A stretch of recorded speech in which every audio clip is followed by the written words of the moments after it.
Hi, this is Rhonda Ryder of Delicious Alignment and the author of Delicious Alignment: How 25 Women Learn to Love and Transform Their Bodies Using Abraham-Hicks and the Law of Attraction. This month we are focusing on money, business, and abundance from a Law of Attraction and Delicious Alignment perspective. I've got some wonderful guests lined up for you. The first in this series is alignment coach Sheila Williams. You'll hear her story of how she went from living in survival mode as a single mom of 3 to traveling around the world, living in beautiful homes and cities, making new friends on fabulous Abraham cruises, all while creating a thriving coaching business. How did she make this transition? Well, you'll have to listen to find out, but basically Sheila learned how to focus her thoughts on experiences she wanted instead of those unwanted, and went from a life where she rarely dared to dream to one where living a magical life is her new normal. Enjoy. Hello, Sheila. Hi, Rhonda. Nice to see you. Hello. Nice to see you too. Really, really awesome. I'm so excited to speak to you today about your life. I just have a bunch of questions. I am living vicariously through you with Well, your thank you. travels. I love that people are telling me that. It adds to the fun of this life that I've created. Yes, yes. And where are you now? Right now, I am coming to you from the East Midlands in England. So about an hour north of London by train, but it doesn't really feel like you're anywhere near London. So it's just a beautiful pastures, hills, not near any water at all, considering that this is an island. This is the part that's in the middle. I see. The Midlands. Exactly. Yes, yes, yes. We're going to talk to Sheila today about how she's manifested and attracted all of these amazing experiences, money stories, abundance stories, how she used the law of attraction to create this amazing life. And what I mean by that, that really I'm fascinated by, is how she is right now moving around, living in different places, pet sitting, house sitting. And so she's living the digital nomad life. And that I did dream about doing that for a while, but now I am sort of a homebody. So I can just imagine through you. And that's why I want to hear about it. So I can be entertained and just like, oh, I think we're all going to be entertained because you're going to love Sheila. So can you tell me, Sheila, your story a little bit about, or a lot about how you got where you are today, and then we're going to share some of your manifestations, whatever you want to talk about. Tell us all the fun stuff you want to share with us. Sure, happy to. Well, I guess I want to start by saying I'm Canadian, and I know a lot of your listeners will be based in the United States. And I love the fact that I'm Canadian, really proud of it. And I grew up in northern Canada, up near the Arctic Circle, then moving slowly further south until I moved to Alberta when I was going into high school. And so I've lived in Alberta for, the better part of 35 years, and I married my high school sweetheart. I had 3 beautiful children. I had a minivan and a house, and 3 kids before I was 30, and that was fabulous. That was in some ways a really fulfilling life. And yet, a lot of things didn't necessarily go well. I did end up getting divorced and raising the kids as a single parent, and wanting them to have the best life possible. I had 2 jobs. I was scout leader, parent council, president, trying to do a lot to maybe what in my mind was make up for it, the lack of their Mm-hmm. two-parent Mm-hmm. home, which, these days I think it's much more the norm, and there's no necessarily judgment about it. And you know what? They had a great childhood. They were surrounded by friends and family, grandparents. They were showered with love, and their dad was very much in the picture. We were a whole family. We just didn't live in the same house. And Can I so, ask you how old yeah. were your children? Because I was a single mom too for a very Mhm. long time. So can I ask you how old your children were when you got divorced? Sure. I They were 5, 4, and 1. Oh, So they little were guys. they were small. Yeah. Yes. Lot of juggling. That point where you put them all to bed at 7 or 7:30 and then you can't even go out for milk because you can't leave them in the house by yourself. So there were some years that had, some stresses for sure. And that I think put me very much in a survival mode. And I lived for probably the next, you know, call it 18 years almost, in survival mode, wanting to make sure that I was providing. I was doing everything that I was supposed to do, everything I should do, for their good, and just kept putting myself further and further behind in the priority list. And I can see that now. At the time, I thought I was just being a good mother. This is what a good mother does. This is what a good Mhm. daughter does. This is what a good person does. Um, and I do love volunteering, but I volunteered a lot. If there was Okay, so anybody who you was asked to do volunteered. anything, I put up my hand, Yeah. and I was burning myself out completely, and I still couldn't see it. And so thankfully, it was years later that I did have some guidance, had an opportunity to speak with a psychologist, had, again, friends and family, and the children growing up create some more space for you to take a break and a breather and realize that maybe you can relax once in a while. So I was kind of that energizer bunny for quite a few years, and it didn't serve really anybody.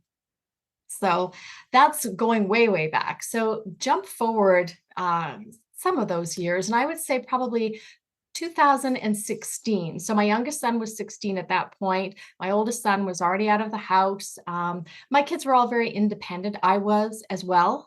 When I was young, I was out as soon as I graduated high school. I moved away. I wanted to be on my own, and I had a very loving household. My parents are still married after 59 years, I think. Wow. So, you know, I don't ever think that they're independent because of their family life necessarily, except that I did always encourage them to think for themselves and make decisions and explore. And they did that. So I do think that that is Nice. part of their character that really serves them well. So um, 2016, I was in a relationship that seemed to me very solid. And as it turned out, it wasn't. And it ended very abruptly. And I always look back at that time as a very pivotal time because that is when I started listening to Abraham-Hicks. And Mhm. that was thanks to a good friend who wanted to help, knew that I was in a place that wasn't very happy, and kept sending me anything inspirational, little jokes, anything she could think of. And one of those things she sent was an Abraham clip. Mhm. And that resonated so deeply that I honestly started listening to clips all of the time and watching on YouTube. It's pretty common amongst people who follow Abraham that when they first learn, they kind of just, it's like a buffet, or you want to just keep eating because it feels so good. Your vibration starts to raise, you start to have new perspective. And I was able to learn a lot, I think, about what I wanted and how to feel happier. And again, at that point, I've only got one child left at home, and he's very independent. And I was able to start putting myself first at least some of the time. And that was a really good time for me to learn and to practice. And you're talking about manifestation stories. I'm just going to jump in. One of my favorite stories is that when I first started listening to Abraham, I could hear that they were on a cruise. They kept talking about a cruise. And I thought, oh my gosh, I wonder if someday I could go on an Abraham cruise. Wouldn't that be amazing? I mean, Mhm. I know I don't Mhm. have the money. I'm not really a kind of person who goes on cruises because I've never had money. I don't have any, I don't have a job at this moment because I folded my business when that relationship ended because it was tied up in the home that we lived in. And And were um, you in Canada with when you were in that relationship? Absolutely, yes. Okay, Always okay. in Canada at that point. I never figured I'd ever, Yeah. I moved Okay. different cities within Alberta, Canada, but it never occurred to me that I would probably live anywhere else because people like me didn't really move away. You were just really happy with where you were, and you bought a house and you lived in it until you retired and then you died. So That was, so had you ever left Canada before? had I gosh, up until that point, My parents, you know, like we drove through Washington, Idaho area on that Northwest coast. I would, you know, Disneyland as a kid, but very short trips. So no vacations, no thought of ever living anywhere else. Um, Very sheltered, I mean, to be Okay. honest. And a lot of it was money based or the lack thereof, because I Right. was so strongly in a lack based mentality. And I say that although I did take the kids on a week trip to Mexico in 2013, and that to me was a big deal Right. because, you know, to make the decision to go, to find the money to go, that took years.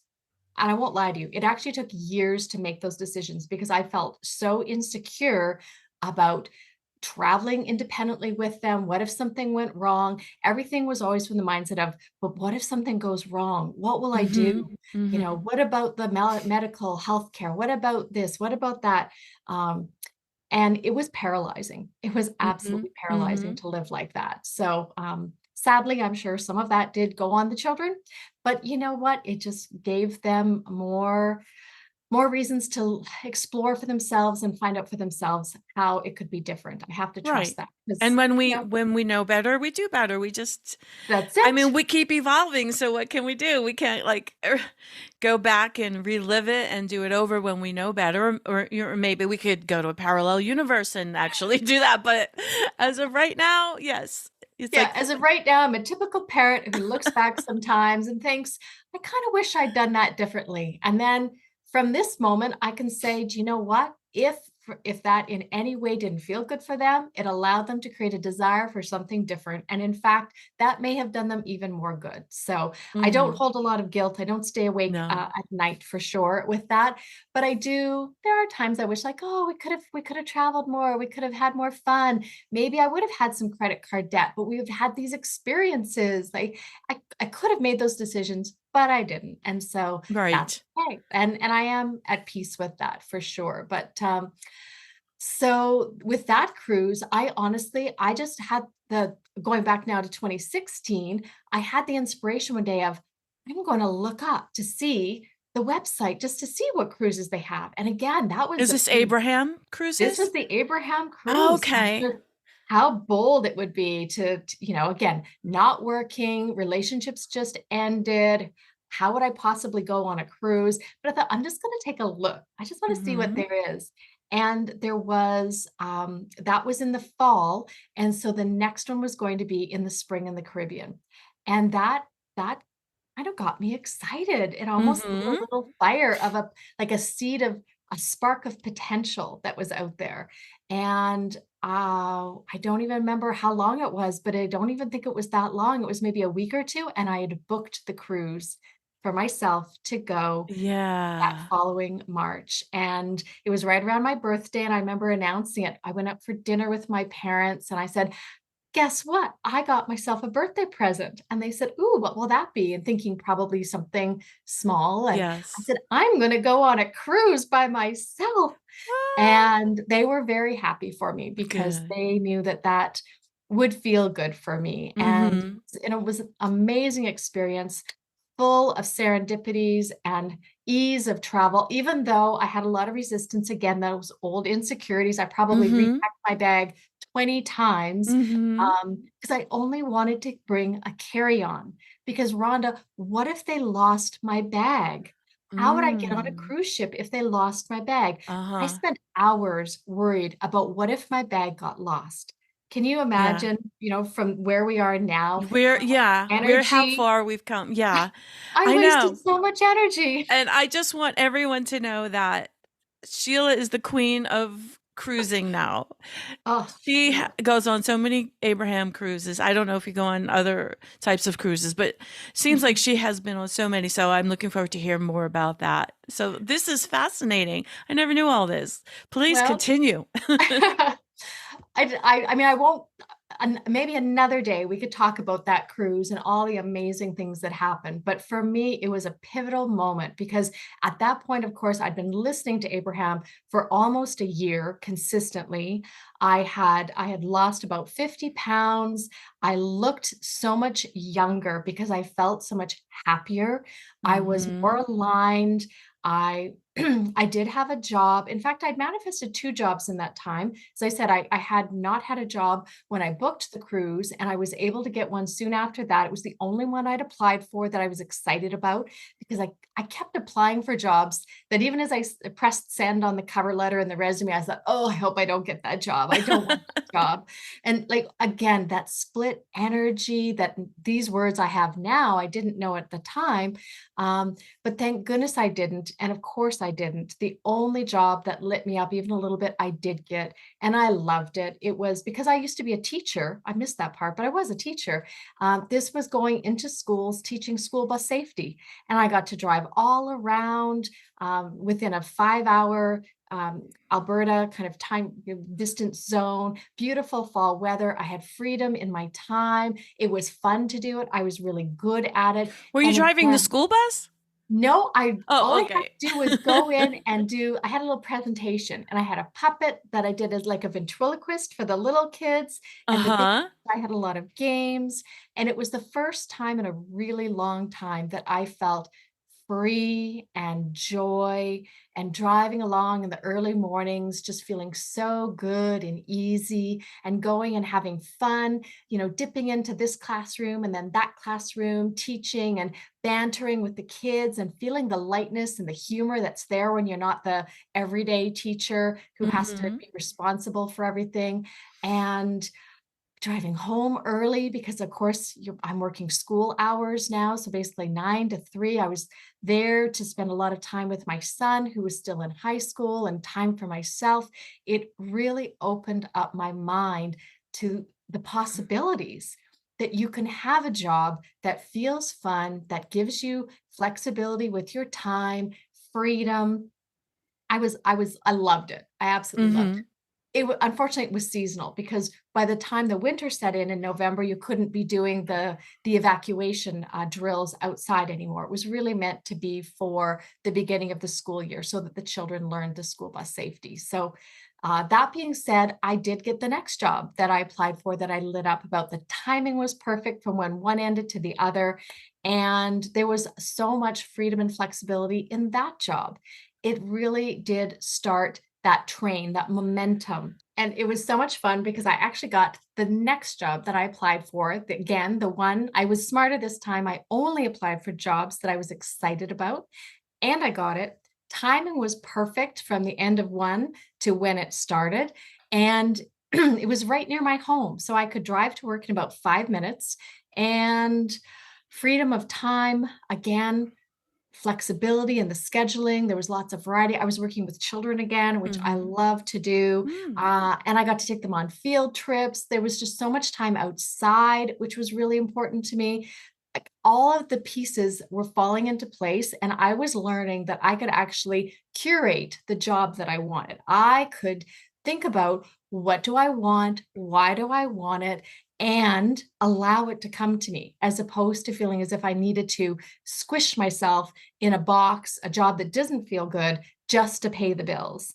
And Mhm. again, so now we're into 2017, 18, and I was learning that you could choose, you could create. And again, that was something that I had never understood before, that you can create the world, the life that you want. So that was a really great time for me. I love the word that you used, curate. You could curate your life, you could curate the job experiences that you wanted to have, and you did that by being happy, it sounds like, by getting happy, by just noticing, listening to Abraham and noticing, oh, wait a minute, that was survival mode. I don't need to do that anymore. I can be happy. I'm getting the job that I'm excited about. That's the job that is actually showing up, and isn't it interesting? That's the one that I'm getting.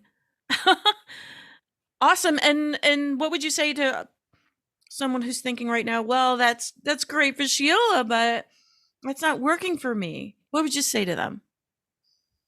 I think that's a very normal reaction. And maybe I can add a little bit to the story then by saying what I feel was really different in my life at that point wasn't just the job that was there, it was every moment through the day that I took to appreciate and feel good very consciously. So if I'd go out to grab the kids from the school bus, I had a moment or two that I could just be outside. And I really reveled in the idea that I had that freedom to be out there, that the sun felt warm, that I could take breaths, that I could even check, the Mm. messages on my phone. I could, just enjoy those few moments to myself waiting for the bus and just really enjoy it and have fun as often as possible. And keep in mind, I'm still working two jobs at this point. My son's getting older. He's about to graduate high school. And honestly, the job wasn't perfect. And I did not let myself focus on what I didn't like about the job. I focused on every moment that felt good. Mhm. That I truly believe did create and continue to create the shifts that allowed kind of, I think, what is my most fun story, my most amazing story that I think of manifestation is the job that I got after that. Do you want me to tell that story? Oh my gosh, yes, absolutely. Go So for it. I loved it because again, I've got this job. There's so many moments that I'm loving. Overall, I know it's not where I want to be, but I just kept focusing on what feels good and stringing those moments together. Well, allowing myself to notice, well, if I don't like this, then I probably in the next job would like that. And I just kept using it as a moment to know that if that's what I don't want, well, then this is what I do want. And I was almost creating like a creation box, but it was just a little mental one. I'd like to, I'm 5 minutes from home now. What if I could work from home? And I would just put that in my little mental Mhm. box of, wouldn't it be amazing if I had a job I could work from home? Wouldn't it be great to make even more money? Wouldn't it be great to have some travel? This is great. This is a nice job, but it doesn't give me a lot of flexibility. I literally just go to work every day and come back again. So it's And almost like the "Wouldn't it be nice if" exercise, right? In the Abraham-Hicks asking in his Given book, and you're saying, "Wouldn't it be great?" And you could say, "Wouldn't it be nice?" So at this point, you're simply having these thoughts and playing this game, playing around with your thoughts about what feels good and what you'd like, with no resistance, not a whole and not a lot of attachment to it has to be this way. I really want this. How do I get this? It's like very loose, very soft, soft desire. It was as we talk about that is the key, the secret. it was absolutely the key. That is exactly what I did. I had no attachment to when it showed up or what it looked like or what company it might be. I just enjoyed what I could and just kept lightly sprinkling that light desire over to those other pieces that could be possible, those other possibilities, I guess. And one day I had gone in early as a special favor, which meant that I could have a longer lunch hour. And I drove home to actually have lunch that day, which I never did. And why I love that is because that allowed me to be home when a person that I'd used to work with years before, maybe 4 years before, called me up. And again, who calls without messaging? She just called me up out of the blue. I was home to answer the phone. And she said, I don't know what you're doing right now, but I'm about to post for a corporate trainer position. Is there any chance that you might be interested? And she gave me all the specifics about the job. It ticked every single box from the working from home. They were based out of Vancouver, Canada. So they would fly me there for 2 weeks, all expenses paid to get to know the team and what their processes were. And then whenever they would need me to go train clients, they would just fly me from Edmonton and get back again. So she said, is that okay? I was like, yeah, Chris is old enough now. He could be left on his own. And I started that job 2 weeks later. It was absolutely fantastic. So anything that didn't really feel good about where I was at, I absolutely got it. I got to dress up sometimes, but not all the time. I got the travel. I love teaching people. I really am a teacher. So to go Mhm. in and teach adult skills that they need for their job, you're not going to get any more motivated learner than that. And they were fun. I love to have a connection with people and have some fun and joke with them. And that's a great environment because you want them to feel comfortable about learning. And so again, I got to fly in, fly out, and I hate to talk money, but it was a lot more money than what I was making, which Mhm. allowed me to leave the Oh, don't second know, job. don't hate, don't And, hate, how don't much hate to fun was talk that? It was money. just like, "Oh my gosh, I loved it." So, for doing something that I loved and had so many benefits, they provided all the equipment that I would need, like, everything was just done for me, and if I wasn't training someone, I could be at home, cozy, comfy, doing laundry on the side, cleaning the kitchen if I needed to, starting dinner early. It was absolutely amazing. So, I loved that job. What I love so much about that story is that's how it happens. It's you were minding your vibration. You were focusing on the way you feel. You made alignment your number one priority. You played a little game. You made it a soft desire. Like you said in your earlier years as a single mom, you were in survival mode, and that this was not survival mode. This was like, "Oh my gosh, I'm gonna play this game, okay?" I think about it like sometimes, like, "Oh, maybe I have 5 coaching clients today, and I'm feeling a little, like, stir crazy, like, oh, it's such a beautiful day out there. Oh my gosh," like, "I wanna be outside." And just allowing yourself to do whatever you need to take care of yourself and feel better in that moment. Like on my breaks, I'll go outside, I'll go sit outside, I'll look at my schedule and I'll block off time. Say, you know what? It's self care is really important. My vibration is the most important thing. And just putting that time in there to be outdoors because that makes me happy. When it's a beautiful day here in Asheville, North Carolina, it's a beautiful day. I mean, it's gorgeous and I want to get me some. So that's like the formula is taking those little moments, turning something around on its head. If something's starting to make you not feel so great, okay, how can you feel better about that? And that sounds like exactly what you were doing. Just turning it around, feeling better, and then bam, you get this phone call out of nowhere from someone you hadn't spoken to in how long? Yeah, it was probably 3 or 4 years. So Mhm. we'd stayed in touch, but not really, not closely, Merry Christmas, happy birthday, nothing like, "Oh, hey, if you ever have a job, make sure you think of me," nothing like that. Yeah. And And did you I have left any training for that job? I mean, she just thought of you. She I just knew did. you could do it. Yes, yeah, yeah. We had worked together, those 4 years before at a similar type of company in a similar type of role. So, yes, Yeah. I was able to just step right in. Yeah. Great. So tell me more. Tell me what else you manifested. And like I said, yes, talk about money. I want to um let's show people how to create more money, how to create more abundance, how to go on more cruises. A lot of people want to go on Abraham cruises. And they want to have that breakthrough. It is interesting, isn't it? And it's something that I used to hear when I listened to so much Abraham, and when it wasn't me, it certainly felt hard or it felt far away. And when you do allow yourself to be easy about it and not have that attachment to when it happens, honestly, it does come faster. And it's hard to hear sometimes, but it is true. And I think for me, some of the key changes have been allowing myself to reframe what I think of the word selfish. Um, when I was young and as a young mother, you were taught don't be selfish. Put the kids first, put everyone else first. But the way that Abraham explains it is very similar to what you were just talking about of allowing your alignment and your vibration to come first, to know that you have to take care of that.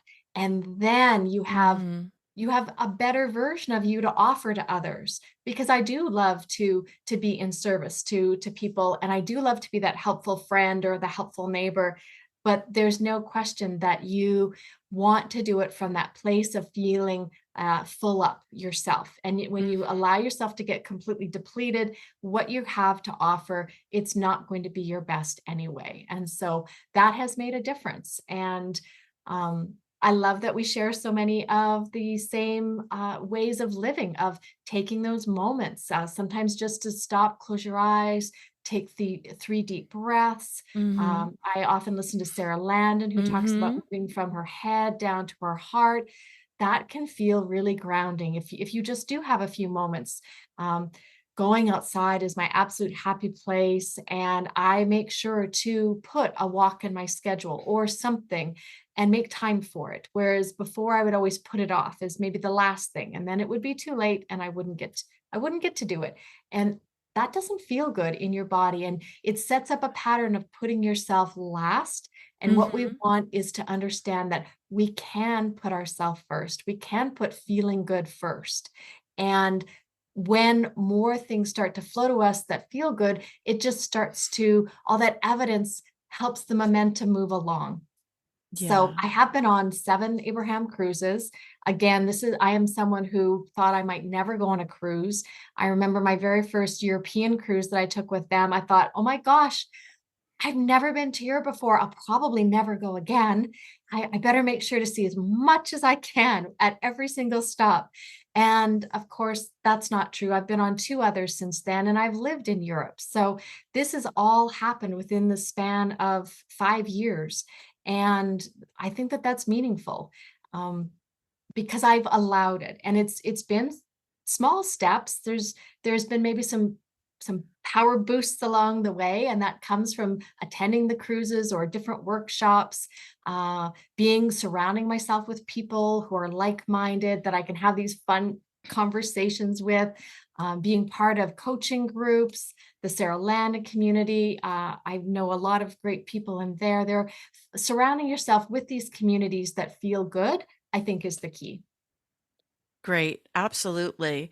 So, I just wanna say one thing about being a single mom. I didn't know we had all that in common as well. I remember when I was a single mom and I had 2, the young children at that time. I'm thinking about now, and I never even had time to do my nails. I mean, I was just like, I didn't have time to paint my nails. That's the way it felt like. Yep. So yeah, I could very much relate to that. So thinking you having me think reminiscence, like, oh my God, where I was and where I am now. So amazing when you learn this stuff. What I'd like to know, Sheila, is how you moved then from this job that you have. Take us how you had that job, and now I know that you live this life right now, currently, and I don't know how long you've been doing that. Maybe like how this happened, how you moved into like where you're um you don't really have a home right now, so to speak. You're not homeless by any means. You live on cruises. No, no, just kidding. You live on cruises and you move around from other people's homes doing pet sitting and house sitting and all of that. So you get to travel. I know you were all now you've been to so many different countries and living in different countries and meeting so many amazing people. So please take us through that journey. I would love to hear how that happened. I can definitely do that. And again, there are different scaffolding steps along the way. So I mentioned that I loved that corporate trainer job. And I also mentioned that I went on a European Abraham-Hicks cruise. Well, what happened there is I actually met a man. I won't just say someone. I met a wonderful man. Before I even got on the ship, a group of us had just randomly decided to share an Airbnb in Barcelona for 3 nights before the cruise. And Abraham Hicks cruise groups often on Facebook, there'll be a group created. People can chat and get to know each other and say, "Where are you staying? And who wants to do this?" And it's a great way to create some friendships and relationships before you even travel. And Mhm. that's what we had done. There were a group of us, I think there were about 8 of us, and we stayed at this Airbnb that was beautiful. And as soon as I met him in person, you know, our our souls just kind of clicked and we were absolutely aligned for each other. And that was a lot of fun because it had been Mhm. a while that I'd had a fulfilling relationship and it felt good. No question. So that, of course, Mhm. put in motion some unexpected decisions, and within a That year, you're gonna I tell us maybe. I Yeah. well, I just it was a The lot ones of you wanna fun. tell us. Well, and it's, I mean, I guess if people like this kind of story, absolutely. We spent a lot of time together on the cruise, taking it very slowly. We were both very introverted people. But by the end of the cruise, we joke, thank goodness it was a 10-day cruise. Otherwise, we might never have declared any love or held hands or anything, but we did. And we had a long distance relationship for almost a year. And I actually flew to visit him in the January because my job, I was working from home anyway. I was able to work from England. They said, just keep the same hours. We won't tell anybody if you don't. And I was able to actually take that trip, which any other job, I would have had to take vacation time and it wouldn't have even worked out to spend 3 weeks. So it was exciting. And So he lived in England. he lived in England. Yes, I missed that key point. Thank you, Rhonda, for clarifying. He lived in England, and that meant that there was now long distance relationship. 2 visits did happen, but on that first one, he asked if I would like to come to live there, and I said yes without hesitation. So by the following Oh. September, I had actually resigned from that corporate trainer job that I was enjoying so much, and that was a big step in my divesting of material things. Once and for all, I was able to unpack boxes that I had been toting around for 30, 25 years, and get things down to a very manageable amount that I could put in my daughter's storeroom. And I moved to England. So that was a wonderful experience because, again, it helped to shatter a lot of my old ideas. Someone like me never leaves Canada. Someone like me would never live in England. Someone like me would never, move for a relationship. Like whatever those might have been, I was able to shatter them. And that felt really good because it allowed me to know, again, keep reinforcing that I can create what I want and I'm allowed to imagine new things. I can think outside the box. I can have crazy ideas if I want to. And a lot of people said, you're so brave. And it didn't feel brave to me. It felt exciting. It felt Mm. really Mm. marvelous and adventurous. And Mhm. I'm not an adventurous person. You won't find me zip lining or jumping out of airplanes or anything. It felt solid and steady and it felt Mhm. sure. Um, but there was also that bit of excitement to it of all the places I Mhm. can travel to and sites I can see and countries. Well, there was a little hiccup in that plan though, and that is that the UK had just voted to exit from European Union. So Brexit was coming in full force and Mm. finally getting put into place. So that did definitely curb some of that ease of travel that I was hoping for. And then, of Mhm. course, we had a pandemic. So I didn't really get to do too much while I was living there in England, and that's all right. So I had wonderful friendships, and the relationship was beautiful. There were a few things that didn't feel fulfilling to me, and part of that was missing my family. Um, and without making it a big story, I actually decided in December of last year that I was going to leave that relationship in the state that it was. I was going to move back to Canada for a little bit and regroup and just feel into what I actually did want.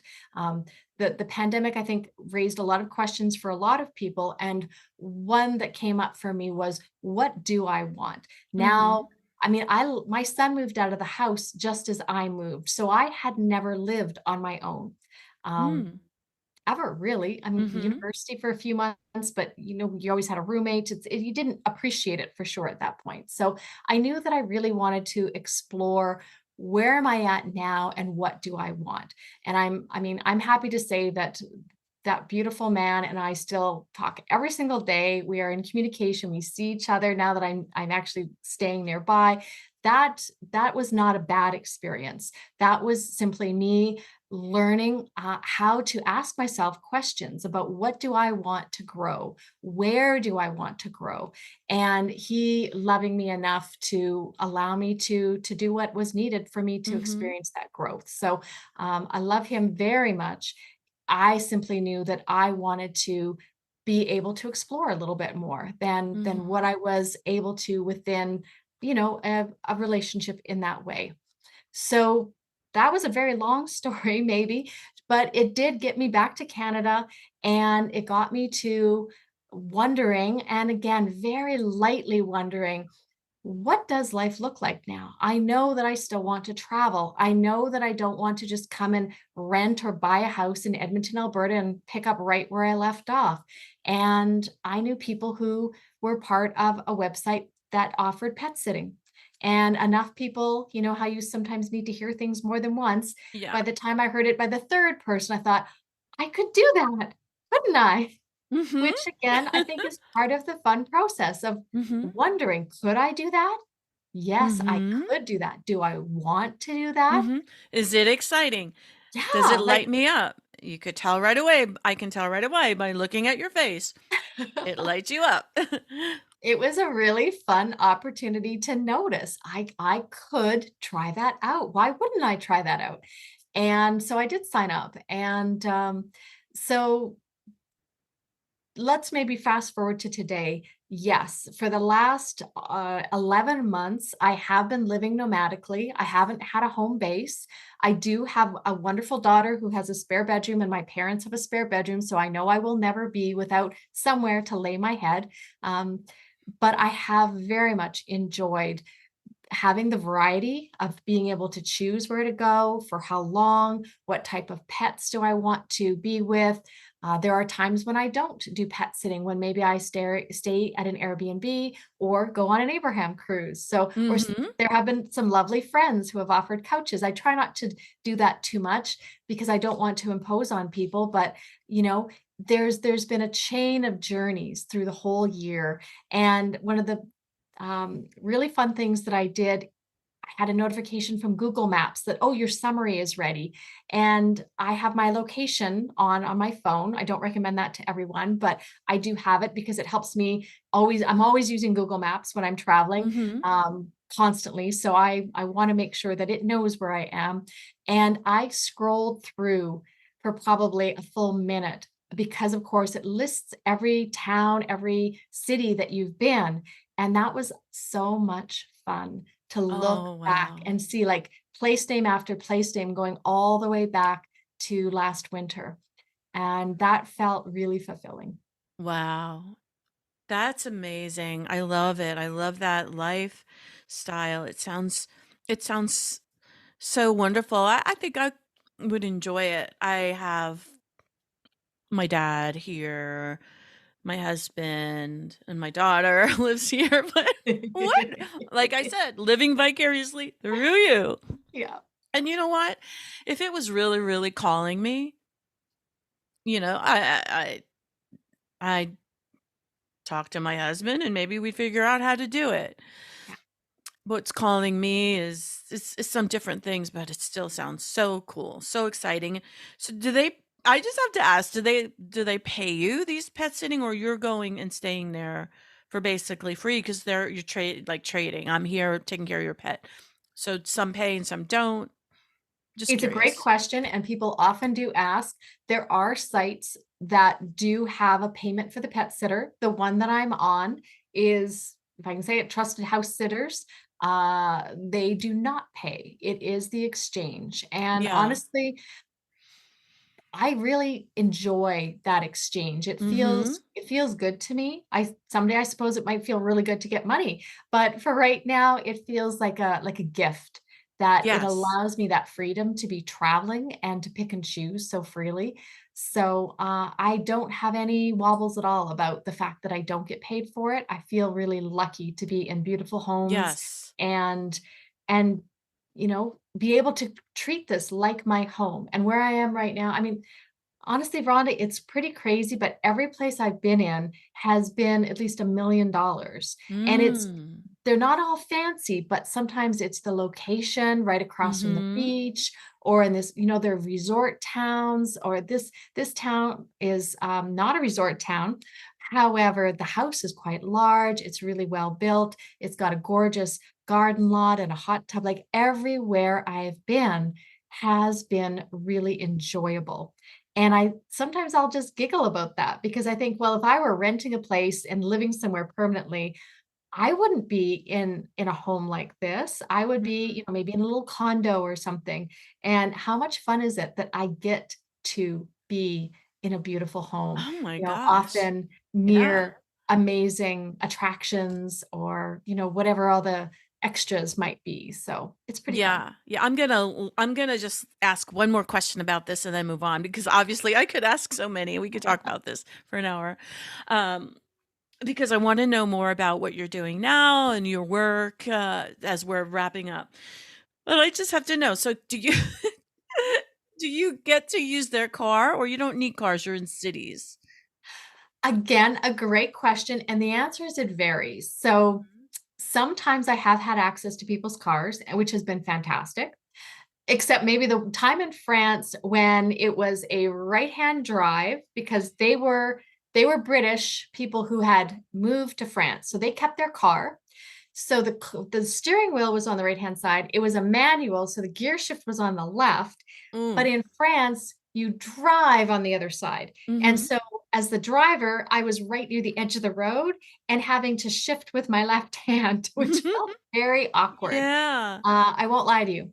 And of course, the Yes. roads were super, super narrow. So you're on it thinking, there's not room for 2 cars here. This is a one-car road. And then as the car is coming towards you, you think, okay, I'm just gonna trust it's a 2-car road, and you go past them.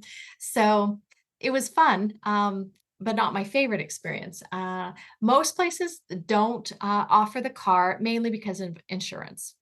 Right. Yeah, Yeah. and you're in places with public transportation a lot of times then. Yes. Yeah. And again, learning to be even more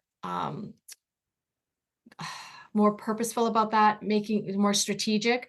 Uh, for instance, being when I was close to London, it was amazing because I was a 5-minute walk from the train station, 20-minute train ride right into London. That felt really easy. Other Mhm. places have been a little bit more cumbersome, taking buses and whatnot. But I love walking and I love being outside. I don't mind if it's going to take me half an hour to walk to a grocery store because to me that's a great excuse to be outdoors. Yeah. So other people that might not appeal quite so much to them, but you Right. can you can see and ask questions to make sure that you have what you need. Great, great. Okay. I think we're gonna have to do another interview about just about this topic. Um, okay, so I just want to ask you maybe some last thoughts for people that would like to attract more money, more, a job that they love. Mm, What would you say to them?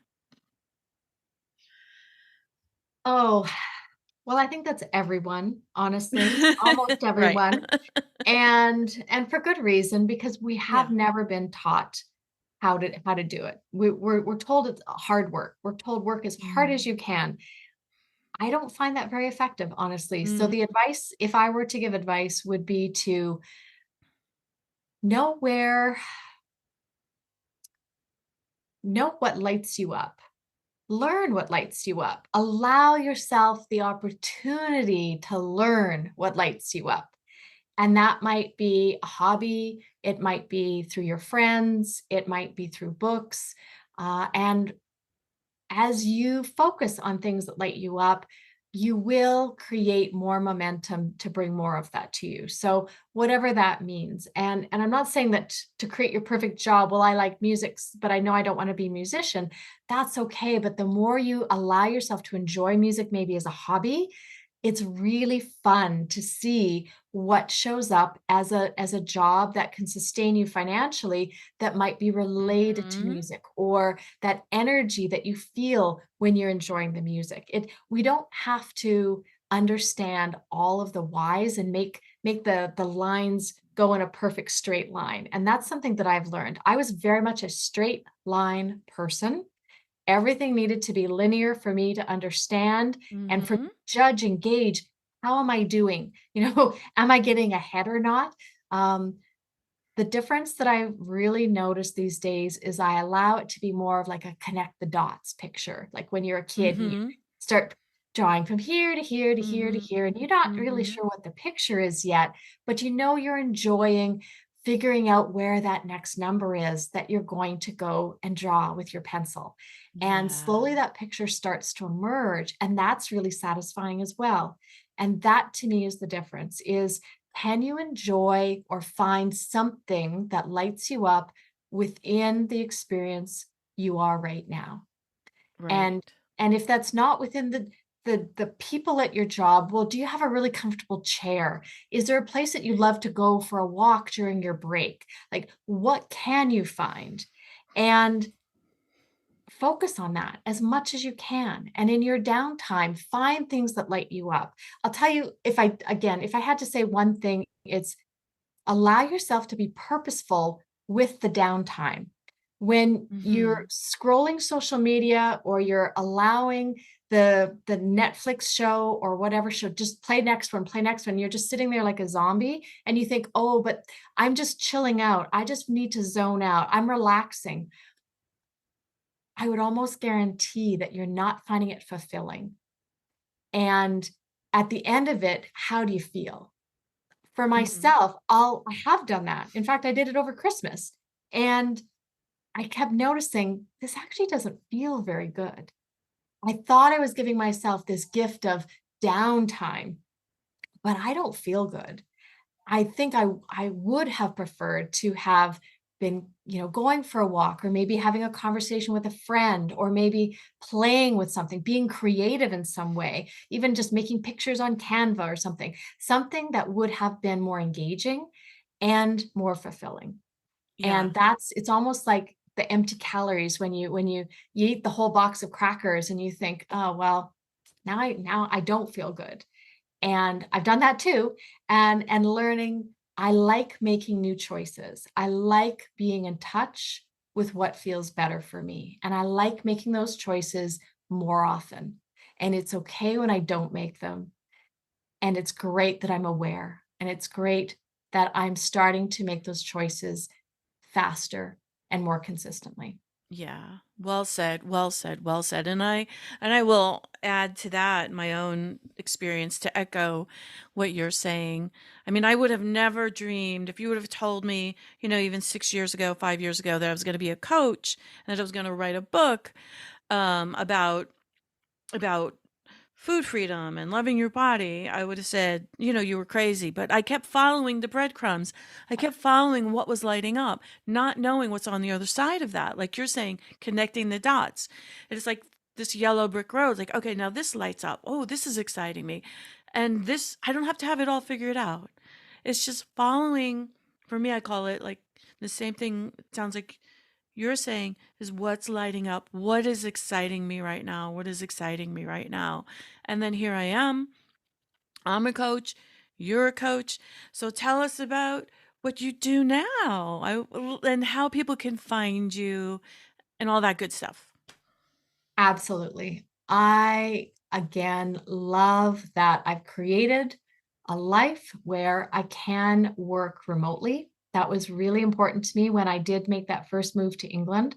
And I I do work now as a coach. I sometimes joke about I'm not sure what to call it. Do you call it an alignment coach or a mindset coach? Does anybody know what a coach is anymore?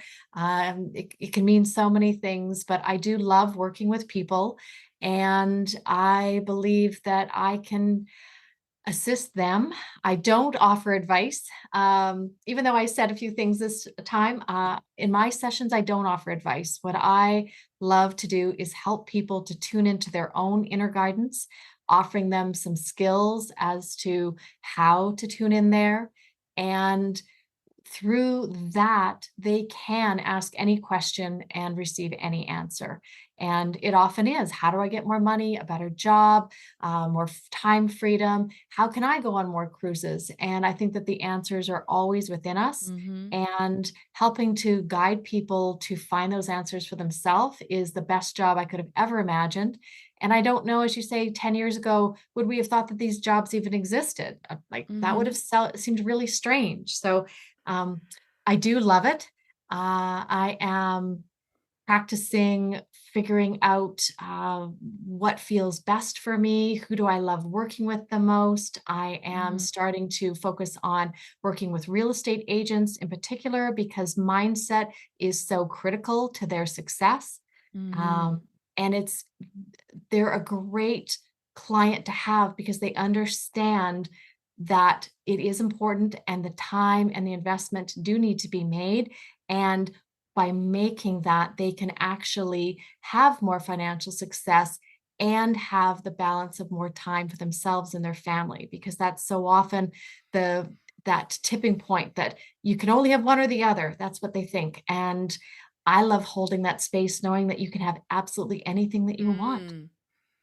Yeah, and who better than you to help real estate agents and anyone really? You've created a life that is absolutely amazing. You were a single mom living in just surviving mode, and here you are. You're following your guidance, your inner guidance, and so it's sort of like we're both kind of doing the same thing in the coaching, and I know we're both very different as well, but we are helping people access their inner being. All the answers are within you. Yeah. So I could just see anyone working with you, they're just be in really, really good hands. And I know that I have had some sessions with you as well. Just you're so delightful. I've enjoyed this so much. And let's meet again. Let's do this again and just talk about digital nomad living. Yeah, I don't even know if that's what you call it, but just like living all over the world and living in $1 million homes and meeting all different kinds of pets, and just amazing what you've created. I can't wait to see what else you create. So awesome, Sheila. Thank you so much. Oh, how can people find you? Can't Oh, forget good that point. part, Good your point. website and all of that. Thank you. Yes, I do have a website, and I kept it very simple. The website is SheilaWilliamsCoaching.com. Yes, Yeah, I'm on yes. Facebook, I'm on Instagram, I've got a YouTube channel. So if anybody wants to reach out to me, I would love to have a conversation with them to find out if they have interest in joining programs that I have. I do actually run a group coaching program that meets twice a week. I am loving the energy of that. We just started that at the beginning of January, and of course, I work one-on-one with people. So lots of Great, places to play. great. What is your Instagram handle? Yeah, it's Sheila D. Williams. Okay. So And Facebook, to find you on Facebook, is Sheila yeah, if Williams. my business page is Sheila Williams Coaching, and you can usually find me. I have a weird little handle. You know how Facebook makes it hard to find Yeah, your so little they can common name, I'm yeah, afraid. So yeah, better right. maybe to find me in a different way, or We'll have all that email. in the show notes, That would be links, perfect. okay? And just go to Sheila Williams, Coaching. coaching.com. That's it. Yes, Sheila Williams. SheilaWilliams.com was taken, so I just went with the next logical Yes, choice. the next logical choice. Great way to live life. Okay. Oh, thanks, Rhonda. Thank you so much. I hope you enjoyed this podcast episode with Sheila Williams. You can learn more about her at SheilaWilliamsCoaching.com. For all of her contact information, go to deliciousalignment.com/podcast. And if you are looking for support to help you with food freedom, loving your body, loving your business, or more, go to deliciousalignment.com/coaching to learn how I can help. Follow me on Instagram at Delicious Alignment. This is Rhonda Ryder signing off, and remember, new episode usually every Thursday.